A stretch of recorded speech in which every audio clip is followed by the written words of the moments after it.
ગીર સોમનાથ જિલ્લાના દ્રોણેશ્વરમાં મુખ્યમંત્રી ભૂપેન્દ્ર પટેલના હસ્તે નૂતન કન્યા છાત્રાલયનું ખાતમુહૂર્ત કરવામાં આવ્યું હતું। મુખ્યમંત્રી ભૂપેન્દ્ર પટેલે SGVPના સંત માધવ પ્રિયદાસજી સ્વામી મહાનુભાવોની પ્રેરક ઉપસ્થિતિમાં અત્યાધુનિક સુવિધાઓ સાથેના કન્યા છાત્રાલયનું સાંજે ખાતમુહૂર્ત કર્યું હતું। ગીર સોમનાથ જિલ્લાના ગીરગઢડા તાલુકાના નયન રમ્ય સ્થળ અને દ્રોણેશ્વરમાં સંસ્કૃતિ અને સંસ્કાર અને સદવિદ્યાના ત્રિવેણી સંગમ એવા SGPV ગુરુકુળ ખાતે ગુરુકુળની વિદ્યાર્થીનીઓની બેન્ડની સુરાવલીઓ વચ્ચે ખાતમુહૂર્ત સંપન્ન થયું હતું। મુખ્યમંત્રી ભૂપેન્દ્ર પટેલે સંસ્કારયુક્ત શિક્ષણના પાયા સમાન નૂતન કન્યા છાત્રાલયના ખાતમુહૂર્ત અવસરે જણાવ્યું હતું કે દરેક સમસ્યાનું સમાધાન જ્ઞાન છે।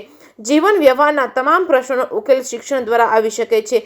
ત્યારે સ્વામિનારાયણ ગુરુકુળ દ્વારા ગીરગઢડાના અંતરિયાળ વિસ્તારમાં દીકરીઓ માટેનું છાત્રાલય બનાવવા માટેનું કદમ નવા અધ્યાયની શરૂઆત સમાન છે। આ ગુરુકુળ દ્વારા છેવાડાના વિસ્તારમાં 51 ગામના 10,000 દીકરાઓને શિક્ષણ આપવામાં આવે છે। તે સાથે હવે ગુરુકુળ પરંપરાને આગળ ધપાવતા દીકરીઓને પણ ઉત્તમ પ્રકારનું શિક્ષણ છાત્રાવાસ સાથે અહીં ઉપલબ્ધ થવાનું છે। તે આપણા સૌ માટે ગૌરવની વાત છે તેમ જણાવ્યું હતું। હર્ષ પેર, JKS ન્યૂઝ ગુજરાતી સાથે મહેશ વાજા, સોમનાથ।